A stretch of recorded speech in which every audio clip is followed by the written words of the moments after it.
Very good afternoon, evening, morning, whatever it is, wherever you are. Welcome to Hereticals History. This is the second part of our deep dive into the Bronze Age collapse. Today, we are going to be taking a look at not so much the collapse itself, but the civilizations that were around in the Mediterranean region or thereabouts at this time. As always, I am joined by my wonderful co-host, Dan. Dan, it's great to see you out, mate. What's going on? Good evening, Chris. And I saw that subtle dig there. That was good. It's an a little in joke for those. We'll explain it in a members only Q&A one day, I'm sure. But Dan, yes, good to be here. I don't know about you, mate, but this is one I've been looking forward to. Now, I will say it's one that we originally planned to do a few weeks ago. We haven't done it. Completely my fault. I've actually been unwell. But the good news is I am somewhat back on my feet now. I've got my voice back, which is really important. Pretty hard to stream without a voice. So why don't and you weren't wiped out by the sea people, so that was even better. Maybe I was. Maybe I fought them off like the brave Egyptians of times past. But so as I mentioned, today we're going to be looking at a few of the different civilizations that were, I guess, the major and a few of the minor civilizations, or I guess not so much minor, but adjacent civilizations that were sort of either directly in the region and affected by the Bronze Age collapse, or those that were sort of the neighboring surrounding areas. So we're going to go through them one by one. I know that this is something I've thoroughly enjoyed researching. I enjoy researching everything pretty much, but this one in particular I've had a lot of fun with.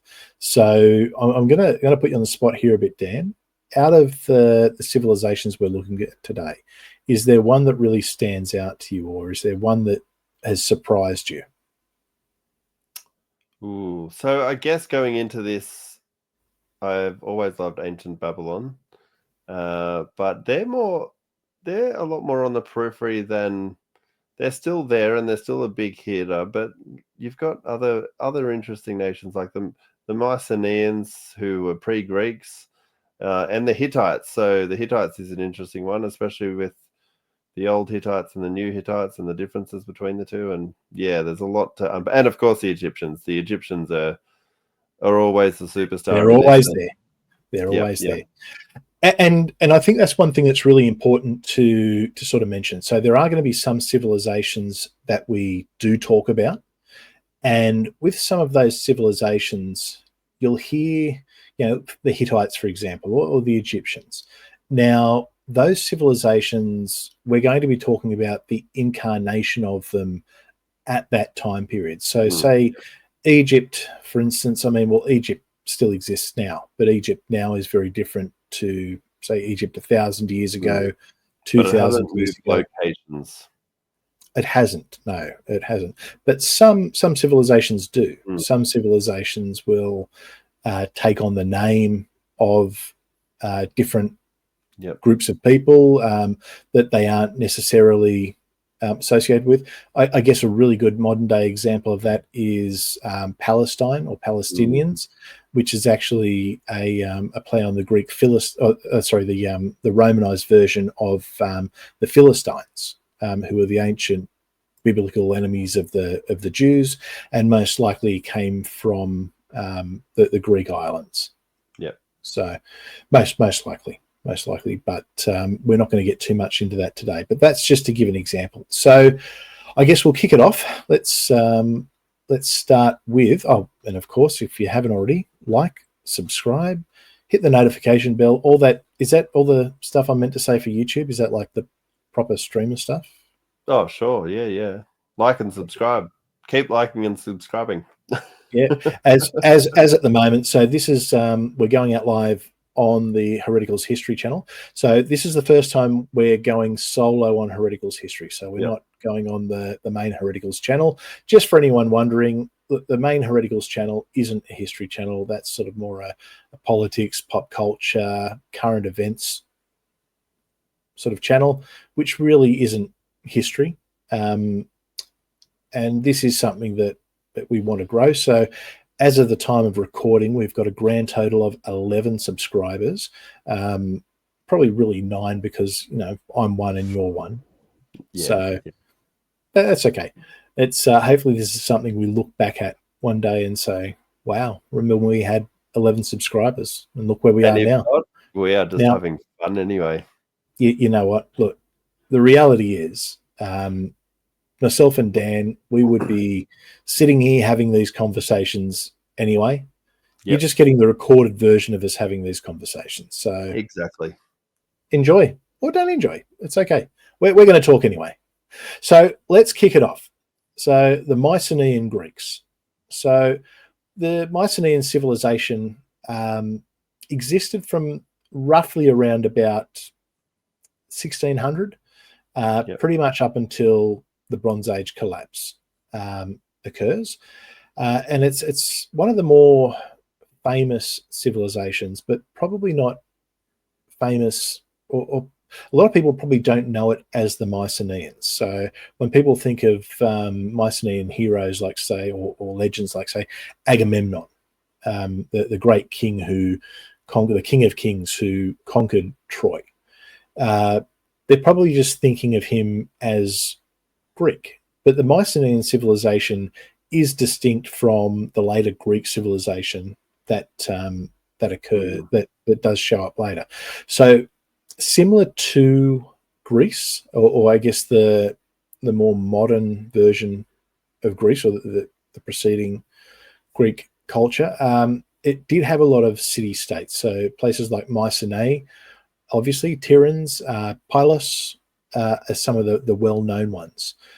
And it's a civilization that mainly sort of rose out of the ashes of the old Minoan civilization, although the Minoan civilization still does exist in Crete at this time, but not to the extent that it had previously. So the Mycenaean city-states were ruled by groups of kings with one main king. So you might sort of look at it in a modern context of it was very much a feudalized system where you had the city-states that would have their own ruler, but they all gave tribute to the main king.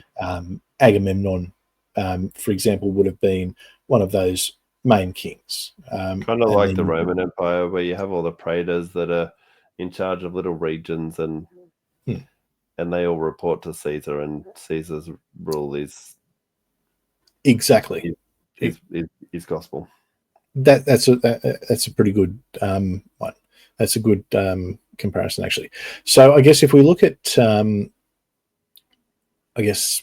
economy, trade is something that I'm going to talk about in all the civilizations we're covering today, because that really is what links and combines all of these different nations. So the Mycenaean economy, it's a fairly complex, well-organized economy, very agricultural. Pottery, I think we've all seen Greek pottery. It's very, very famous. You can't miss it. Metalworking, of course. So bronze was one of the main things that they created. They would have been importing a lot of the tin, but I do believe they had copper mines. So and obviously they had the technology to smelt it. And because of their location, they were big traders. So they would trade. They had extensive networks that stretched across the Mediterranean, that exchanged things like olive oil, wine, and pottery for precious metals such as tin. Ivory was a big one that they would have gotten out of Egypt as well, and various other sorts of luxury goods. And so, sorry, Chris, just an interesting fact from that Eric Klein book that we've been reading as well, 1177.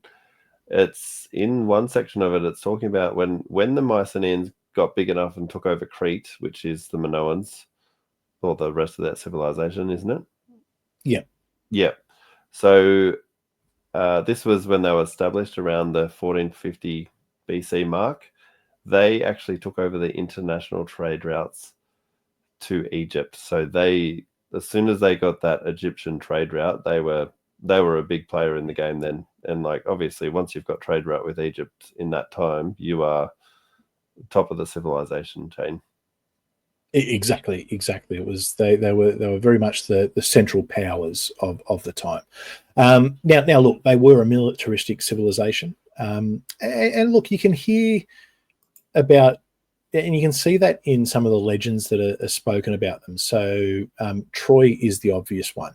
So for a long time, it was thought that Troy was just, a thing of myth and legend. It wasn't actually a real wasn't a real place. It was, that's how it was looked at until the archaeologist Schliemann, German archaeologist, he was obsessed with it. Now I call him an archaeologist. He was more of a layman. He nearly wrecked the site. Look, he did. He was a bit notorious for it, but I mean, we've got to give credit where it's due. Yep. He did a lot for. He found it. They all said he was crazy, but you know what? He showed and them. I think he had to borrow money, and it was his last attempt at being like, right, I'll try and find it, and that's when he found it. Yeah. But you know what? Credit to him. It's a great story about persistence. You know what? He found it. So I guess, look, a lot of archaeological evidence, I guess at sites like Troy, but also, when they're going through a lot of sites within the region, it does show that they were certainly, warfare was a big part of their culture. It was a warrior culture that continued. And if you get a chance to read Odyssey or the Iliad, they are brilliant pieces of poetry too. They're long. They're wonderful. Yeah, but they're well worth reading. It's something I think everyone should read. I'm trying to convince my kids at the moment to read it. Slowly but surely, we're getting there.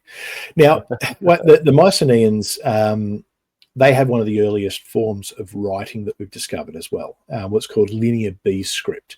Now, what I'm going to do is I'm just going to see if I can share, because I actually do have an example of Linear B script. Bear with me. I'm just going to try and make the technology work here. So this is an example of Linear B script. So it's very different to the Greek script that the Greek style of writing that we know and love, and that has kind of been a part of the formation of the Romanized writing that we use now. So as you can see, it's very different. It's not quite, it's not Egyptian. It kind of looks like a mix.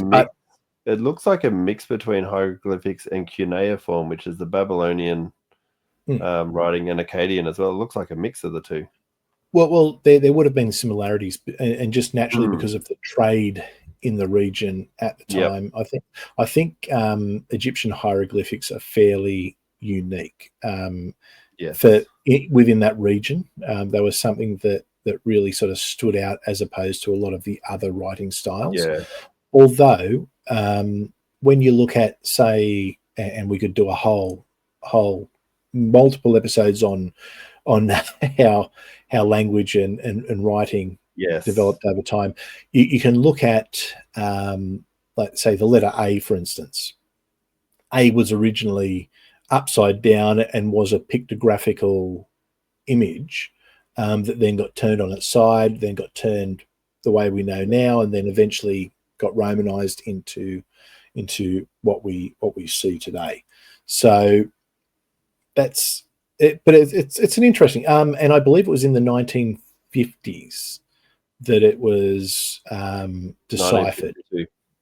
Yeah. So, and that was done by a fellow called Michael Ventris. And from that, we were actually able to get a lot of insights into society and life within that region at the time. So, where the Mycenaeans collapse is at the same time, essentially, as the Bronze Age collapse. They're one of the civilizations that we do see sort of disappear within a generation or so. Obviously, because of the collapse, it's hard to really sort of pinpoint when the society and the civilization collapses, but it goes into essentially what's called the Greek Dark Ages, which last from about the time of the collapse through to about 800 BC, which is when we start to see, I guess, Homer and I guess the more classical Greek society that we know, sort of based out of Athens, Sparta. We hear about in the Iliad, the Odyssey, that Herodotus writes about.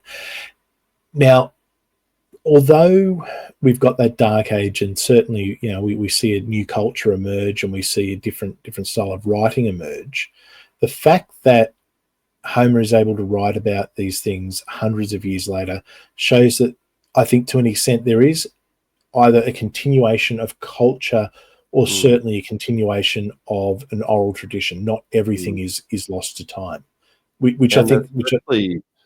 Sorry, wonderful. in that ancient era, oral history was history back then, because absolutely people had it's hard to imagine now because our memories are all based on computer and we can just save things anywhere. But back then, like, someone would learn Homer's Iliad off by heart and know it off by heart, and then pass that down to the next person and the next person, and people just had this incredible memory to know things and recall things. And we still see that in modern society, in civilizations where reading and writing isn't as prevalent. So particularly in parts of the Middle East, say, Afghanistan, or parts of Pakistan, where they can't read and write, or a lot of people can't read and write, but what they'll do is they'll memorize the Quran.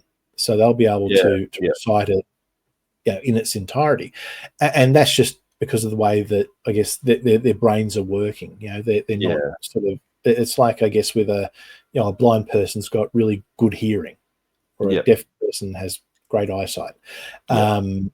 It's a similar sort of thing. Someone who can't read and write has to memorize these things in a certain way. So look, I think it's quite interesting the way that works. But they were fairly involved with the rest of society, obviously, because of their trade. There's a lot of evidence, and we can see where they've interacted with the Minoans in particular. And in fact, when they essentially took over Minoan society, they absorbed a lot of the culture and religious practices of the Minoans. We've got diplomatic or diplomatic writing and tablets between them and Egypt, the Hittites. So they were certainly powerful trade partners and rivals to a lot of those other nations and powers of the time. So I guess that's the Mycenaeans. Any extra thoughts you've got on the Mycenaeans, or are you ready to move on to the Hittites? No, let's go to the Hittites.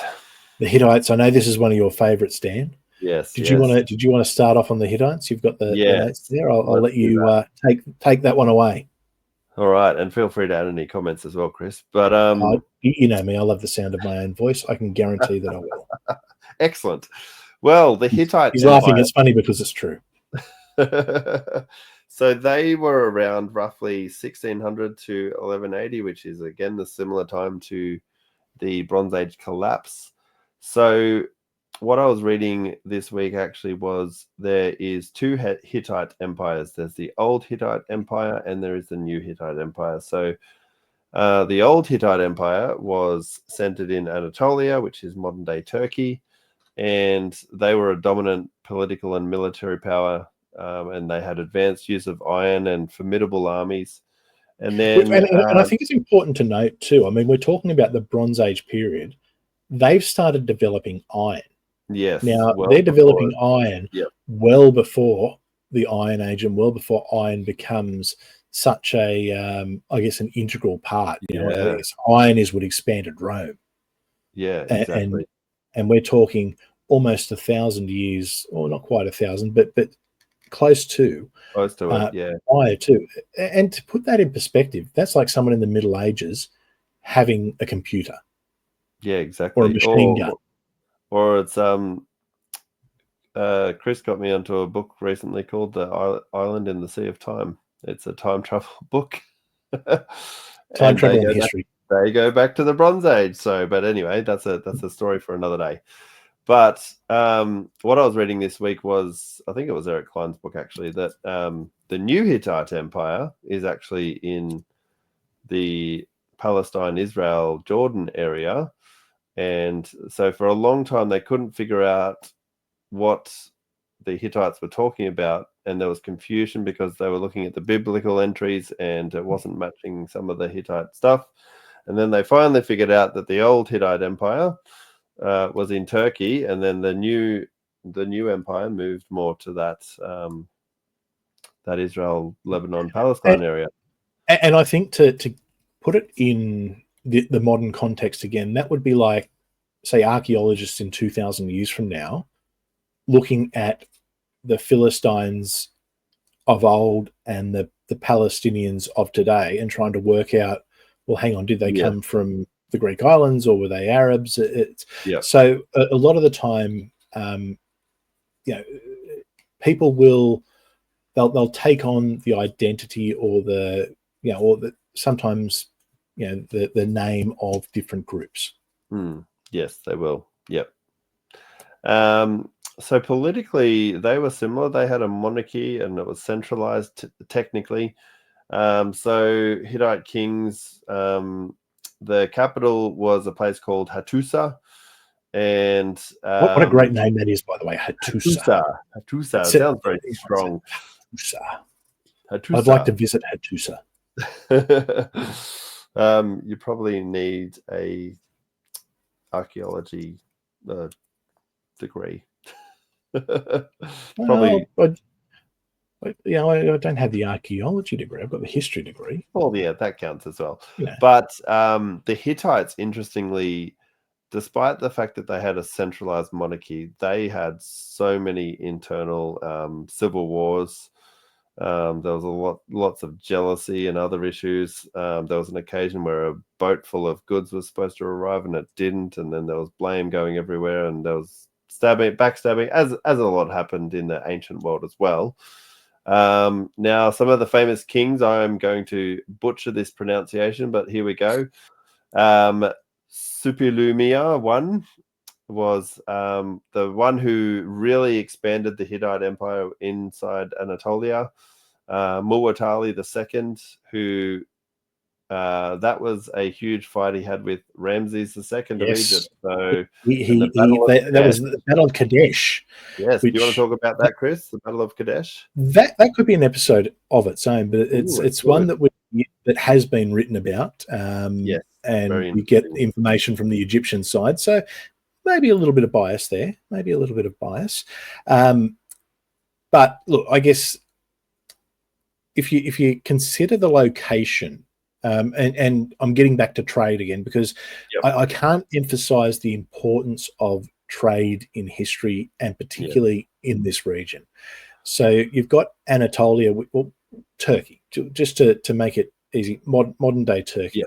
So a lot of the land route goes through there. Now, in particular, where you've got a lot of the tin coming from Afghanistan, it's coming straight through that region. So every region trade goes through, there's a bit that's taken off, taxed, and then on sold.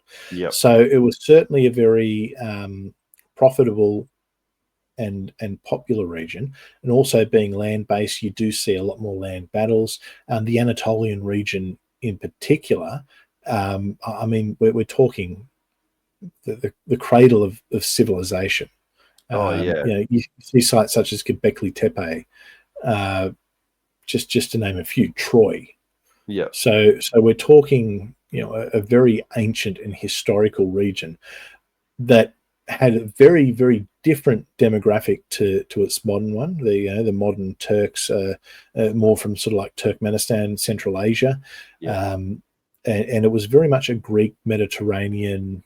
So sort of think your Greeks, your Arabs, your Jews, that sort of demographic was the prevalent demographic of the time. And look, because of their location, they had a really strong and robust economy. Agriculture, because of once again, you've got the lands, you're not too far from the plains there as well, was big. Mining and metalworking was huge, particularly with iron. Now, even though it's the Bronze Age, once again, we're going back to iron. And I often wonder, had the Bronze Age collapse not occurred, would we have seen an Iron Age occur earlier? Would that have pushed humanity forward, would we be talking about, the industrial revolution of the 1300s and, the computer revolution of the 1500s? And It's interesting to think about. The Hittites would have probably stayed as an empire potentially. We don't know, and we'll never know the answer to these questions. But look, history, there's a lot of what ifs. Yes. And look, they're big trade, obviously, like most metals. They brought in a lot of potteries and textiles, and mainly they were trading with Egypt, Mesopotamia, and the Mycenaeans. And they were the big ones too. And I know if you look at a lot of manifests and even the I think it's somewhere in Egypt where they've got the stone feet with the lists, and originally they thought that the lists were names of people or countries, but it was actually manifest lists and trade route lists. So it actually listed each town that they went to. So they most of those trade routes were kind of clockwise around the Mediterranean, depending on the winds and all those things. But it was a really advanced network. And even the Egyptians, with their recording of it, they recorded those trade routes, and some of those nations that they mentioned in those lists. We'll get to Egypt soon, but they don't even exist, and historians struggle to find where some of those nations existed actually. So, but anyway, but that's just part of the trade route of the area. So they were trading. And I guess one thing I do want to mention, and it's something in general. I think we've got this modern perception that people from 2,500 years ago, 3,000 years ago, from this time, were backwards and weren't very bright. I mean, realistically, they are the same as us right now. The only difference is we've just been born in an era with a lot more information, a lot more technology. But I can tell you, if an ancient Hittite happened to be born in our society, they would be indistinguishable from us. Even Pythagoras' theorem was invented by the Babylonians. Yeah, absolutely. So I think it's very easy of us to think of these warlike barbarians who are really simple and how clever are we? But look, we're clever because of our technology. It's that's it. And okay, so if we go to looking back at the Hittites, I guess as far as military, they love their battles, they love their wars, and we mentioned the Battle of Kadesh earlier, which was 1274 BCE or thereabouts, so roughly 100 years before the collapse. And why it's actually rather famous is because it's actually the world's oldest known peace treaty, which I think is just a really cool thing. That's fascinating, isn't it? They're writing and signing peace treaties back in 1274 BC. The Hittites and the Egyptians have sat down at the table. Yep, 3,300 years ago. Zelensky almost 3,300 years ago. You know what? It's peace. If they could do it back then, we can do it now. Exactly. Absolutely. I think it's a great fact, though. Like it's and the fact that it's well documented as well. Yeah, just makes it even more. Incidentally, I'm looking at how long we've been going for, and I'm looking at how many civilizations we've got to go. I think this is going to be a multi-part on the civilizations. But that's okay. We'll see. This is why we do it, because we love history so much, and we just go on and on about it. and look, it's anyone who's watching and listening to this. If you can't tell that we're passionate about this, if you can't tell that we love it, I mean, come on. Look behind me. Yeah, mine's all downstairs, but I can't walk past a bookshop. Well, yeah, but I can't walk past. Mind you, and I've said this before. Okay, look, I've got a degree. It's a bit of paper, okay, but I can tell you now, the amount that you've read and the conversations you and I have, you're more knowledgeable than probably 90% of people who have a degree. Yeah. So you go and get that bit of paper down. I keep telling you. Anyway, I would love to do it. Yes. Anyway, we digress. So if we're looking at, I guess, archaeological and cultural sort of significance. The Hittites actually left behind a lot of or quite extensive cuneiform texts that went into details about their law, religion, diplomacy. There's been excavations, particularly at Hattusa, which once again there was a German. It was Winkler, who was the German archaeologists, German historians of the 19th century and early 20th century. I take my hat off to them. They kind of went a bit funny in the towards the early to middle part of the 20th century, but the 19th century, their historians was absolutely sensational. But it was also at a time. Sorry, this is going to go off on a tangent, but it was also at a time where Germany was just becoming an empire, and they were becoming a world power at the time, and I think that's why there was money being poured into all their industries.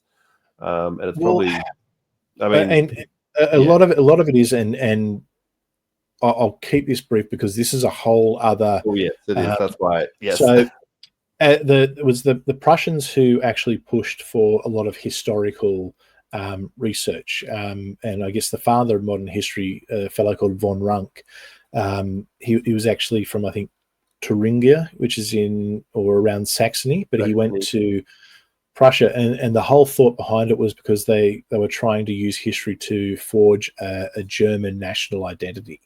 But in doing so, we get some of the greatest early modern history writings that you'll find. I'm a big von Ranke fan.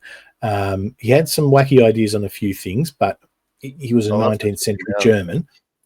Yeah, there's a whole deep dive we can do into von Ranke. It's I think as well, like, so Hugo Winkler revealed the sites, but I don't know enough about the Hittites, and I'd like to learn more because it seems like there is a treasure trove of information about this culture, and it'd be fascinating to dive in like a lot more into that, because they're not one of the popular ones from the ancient world. Like, everyone thinks of ancient Greece or ancient Rome or ancient Egypt, and you get these really interesting cultures that don't have a lot of info on it.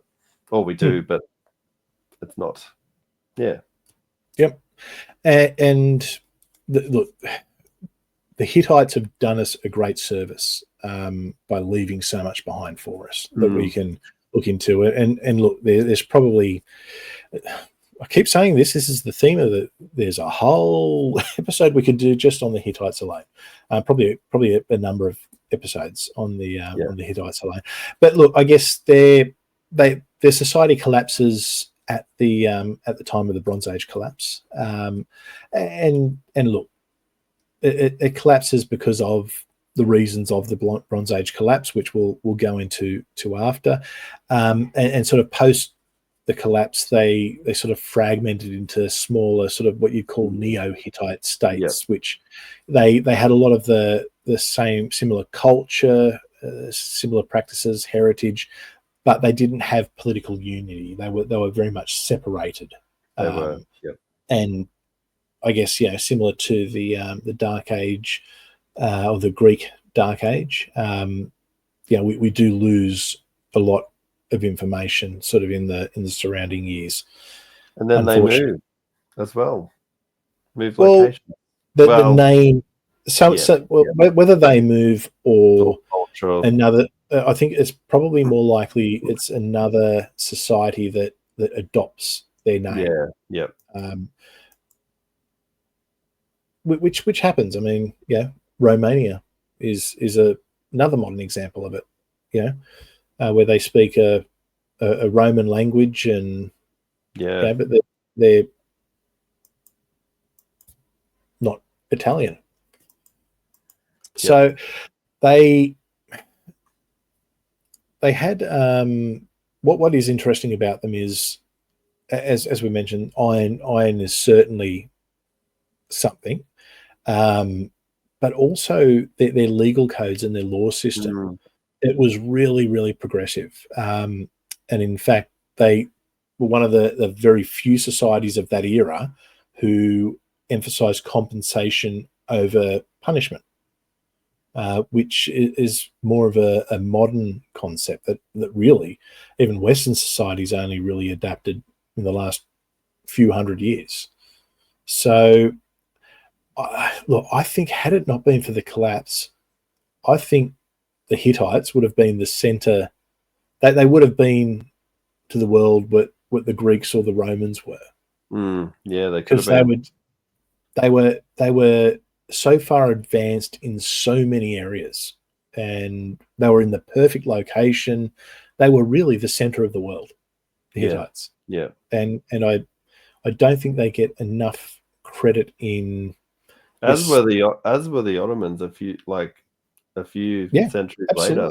Like that central physical location is just, you've got the whole reason that Columbus went looking.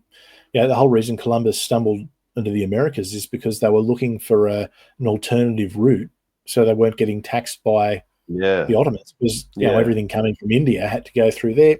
Once again, that's a whole tangent. Let us move on. Let us move on to a lesser known place. It's a little place called Egypt. I hope I pronounced that correctly. Egypt, yes, Egypt. So the Egyptian, what is known as the New Kingdom, which existed from roughly around about sort of the mid 1500s BC till they survived the Bronze Age collapse, but they were never ever the same. So they were one of the greatest powers in the world for quite a long time. One of the most famous, well-known civilizations, but they've never quite recovered after the Bronze Age collapse. So the New Kingdom really lasted probably about 100 years after, and they did defeat the Sea People, but at a great cost. And there's tablets with writings talking about the Sea Peoples as well a few times. In fact, that's I believe where we get one of the references. No, sorry, the Sea People reference I think comes from the Minoans, whereas the Egyptians actually name them as individual groups. Yeah, those. Yes, it is. Which we don't really know. Like they name all of them. I think the only one that we really can sort of say we know who it is the Peliset, which it seems to be the Philistines. Yes, but the others are all. The others, there's a lot of conjecture. It could be from Sicily. I've got a whole theory on it that we'll go into down the track that Dan disagrees with, which will be fun to discuss. Yes, another episode. That'll be a couple of episodes. All these episodes. So you've got a lot coming up. Yes. So I think it's fair to say that the New Kingdom is absolutely the most prosperous and influential era for Egypt. Even more so, I believe, than the Mamluks that came, sort of thousands of years later. They had sort of fairly expansive territories for the time. Their architecture was magnificent, and they even had like Greek and Minoan and Mycenaean artists come in, and there's whole murals and stuff that still have been kept in great condition. It's just like it was very cosmopolitan. Definitely. So, look, their political structure. I think we know that. I think most people will know the pharaohs or the kings, and certainly there's some really iconic rulers like Ramesses II, Tutankhamun. Great pharaohs of history come from this period, and some of the projects that, like you were saying, that they had, like Abu Simbel. It's amazing. If you ever get the chance to go and see an Egyptian, anything Egyptian at a museum, it will blow your mind. And funnily enough, when I went and had a look, there was an Egyptian display at the Australian Museum not too long ago, and there was these glorious, just sort of the sarcophaguses. They were so grand, beautiful, and well designed. And then you have a look at them post Bronze Age collapse, and they're They're pretty basic and pretty wooden. So it's a real great example and demonstration of how society actually did like collapse. You know, how Oh yeah. so much was lost as a result of the Bronze Age collapse. It's And also as well, every pharaoh was considered to be a god. yes, definitely. They considered themselves to be god, and that's why I think they got buried with all their servants alive and all their possessions to take them to the next life. Absolutely. So look, economically, they were a big player in trade. They were a huge one. Yeah, the Nile Delta, the Nile, the banks of the Nile were some of the best agricultural area that certainly was around at the time. And the annual flooding of the Nile certainly helped that. So they had a huge trade there, and they also, because they were in Africa, and they had a lot of access to things like ivory, gold. They traded things like papyrus, linen, grain, through these networks, through both the Mediterranean region and down into Africa. I think they were in a similar position to the Hittites in that they were one of those central regions that a lot of trade needed to go through, particularly with the Nile River. Africa wasn't as developed at the time as... but there was still evidence of the dealings with whatever the Ethiopians were at the time. So they were... absolutely. So there was definitely the civilizations that were there and prevalent at the time. Just not as many, I guess, as you would get in modern society. So militarily, the Battle of Kadesh, obviously, we spoke about. The Battle of Megiddo, Armageddon, absolutely. I'm glad you picked up on that reference. And of course, they fought off the Sea People. That was during the reign of Ramesses III, and that was crucial for their survival, albeit temporary survival. I think when we look at the archaeology, I mean, where do we start with Egyptian archaeology? Yeah, where do we start? There's only a small percentage that's been unearthed or there's documented, so much buried under the sand. Yeah, exactly. Up until 150 or so years ago, the Sphinx was buried. Yeah. Imagine what else, and really, it's probably the only reason they went digging around there is because the pyramids. Yep. So you can only imagine what is buried and what's out there. But I mean, what we do have is quite significant. There's monumental temples, statues at places like sort of Karnak and Luxor. The tombs, the Valley of Kings. It gives us great insights into the life, the religious practices, governance, obviously hieroglyphics, because we can read hieroglyphics or translate most of the hieroglyphics. We've got these great insights into the life, society, culture. And even the interesting parts of the kings or princes who weren't buried at the Valley of the Kings as well, which is controversial. Absolutely. Everything's controversial in history. Everything's. So look, afterwards, after the collapse, like I said, they kind of continued on in a sense for about 100 years, but obviously not at the same level. And that's because of obviously they've suffered themselves, but the societies around them that they did business with, that they relied on for trade and for a number of different things, also collapsed. So they've completely gone. So they found themselves somewhat alone, I guess, as a major power for quite a period of time. But they've never recovered. They've never ever hit the same heights. Even though all these other civilizations collapsed, they weren't able to take advantage of that. They They even had to during rebuild the Roman rule, they were quite weak and had to rely on alliances, and like they were not the power that they Absolutely. were when the Romans came to power. No, and even when you look at, like, the Cleopatras, Mm. I mean, she was Greek. That was a Yeah, result of the conquest of Alexander the Great yeah, hundreds of years before.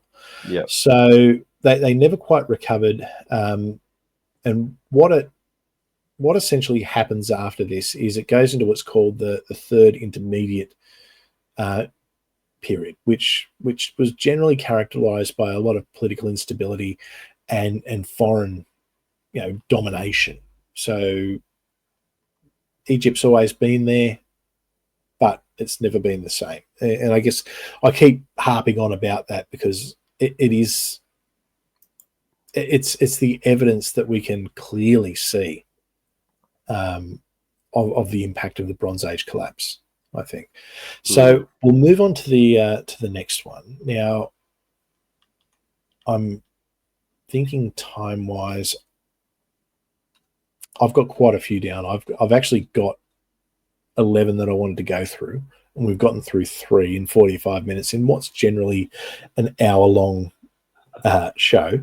So we'll definitely do one, probably 2 more. We'll see how we go. These are all the major ones. I think I've got a few minor ones in there that we'll talk about probably in the next episode that I don't think we'll have to spend as much time on. But let's move to Assyria, or I guess what we would call the Assyrian Middle Kingdom, or the Middle Assyrian Empire. Now, do you want to? I'll let you take that one away, Dan. Yep. All right. So the Assyrian Empire, so they were roughly 1392 to 1056 BCE. So incidentally, I'm just going to do a real quick shout out to my favorite Assyriologist, Dr. Josh Bowen, and his channel Digital Hammurabi. Go and check that one out.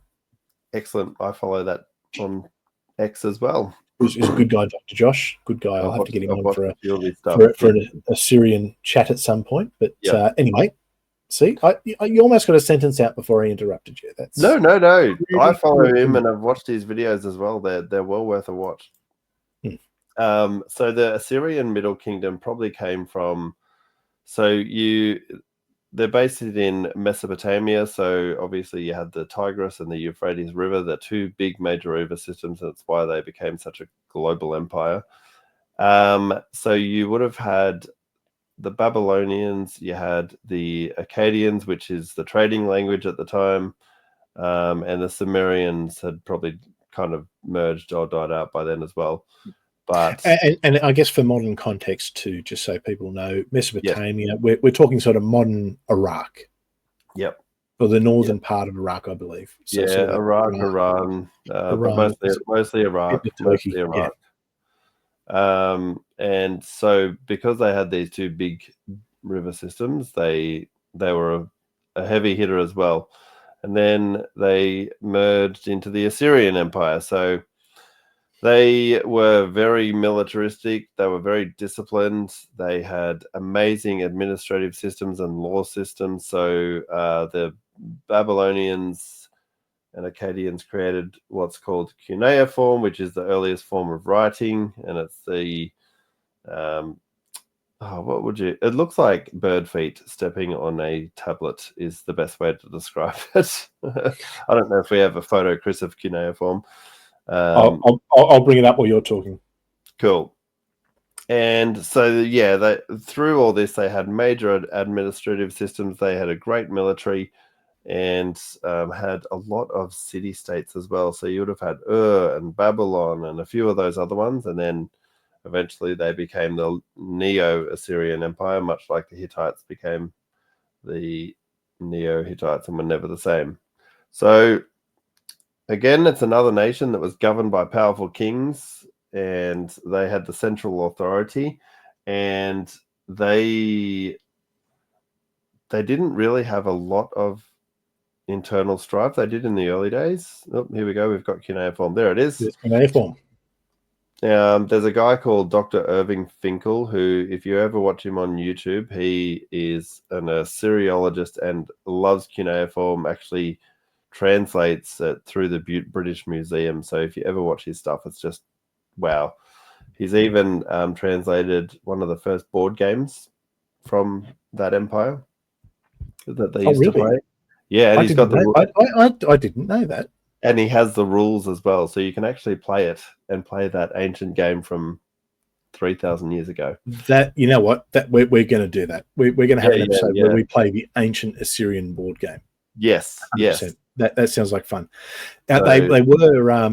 I think it's important to know they were more of a centralized power. So they had the more powerful kings. Yes. Sort of rulers like Ashur Ubalit and good pronunciation.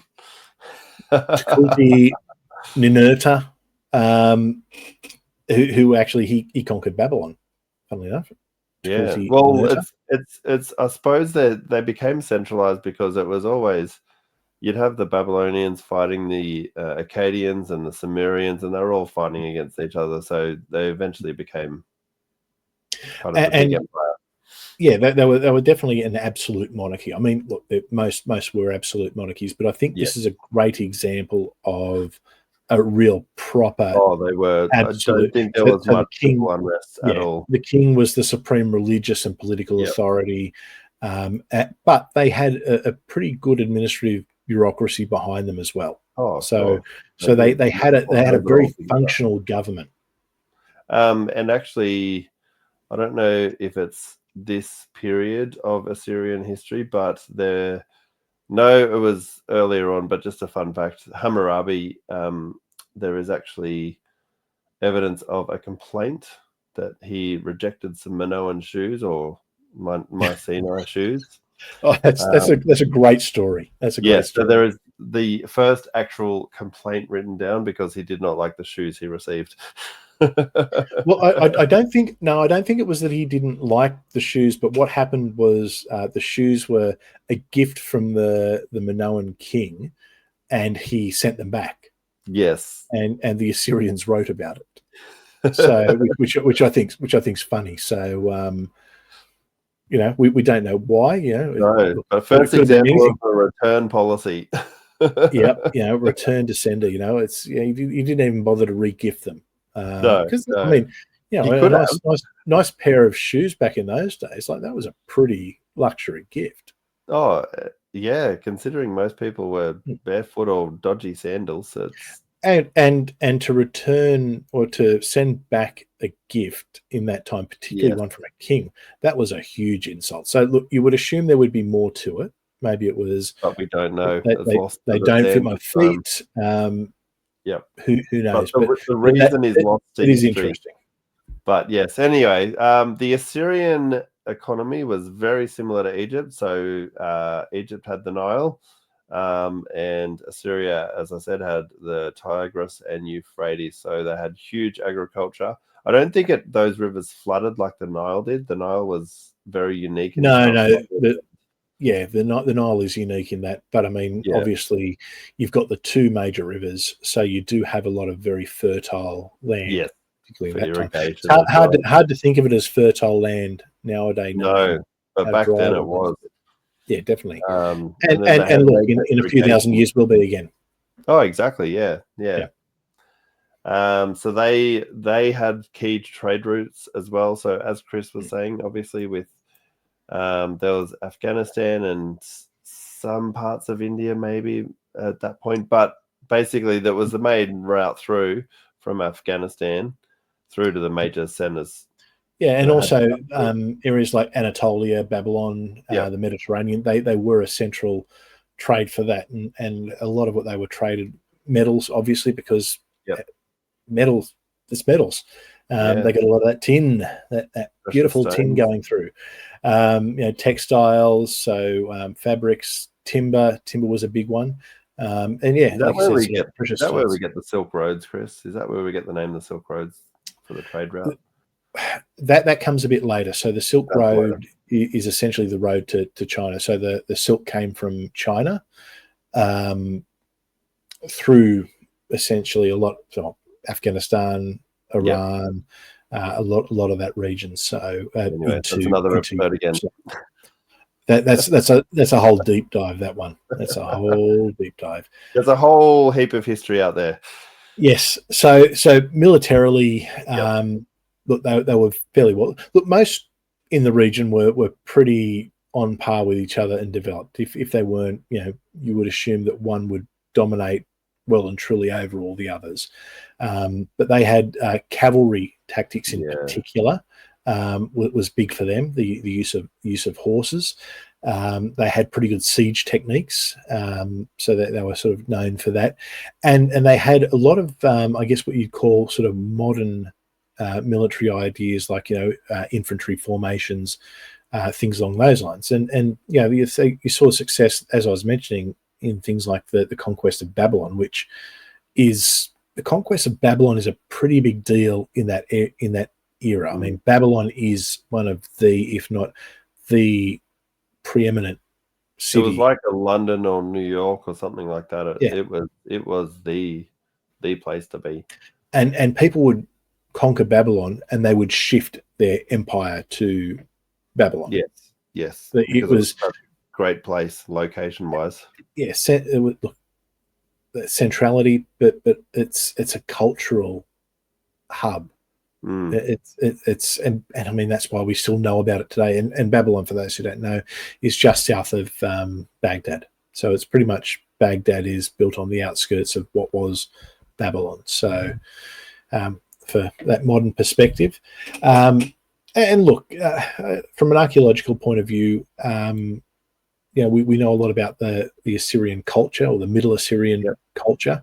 It is fairly well documented through things like the cuneiform tablets, which have got, we get information about, laws, military campaigns, economic records, complaints, diplomatic correspondence. They had a very detailed legal system and legal code as well. So they were well advanced in that. And as I said earlier, Pythagoras, they were great on maths.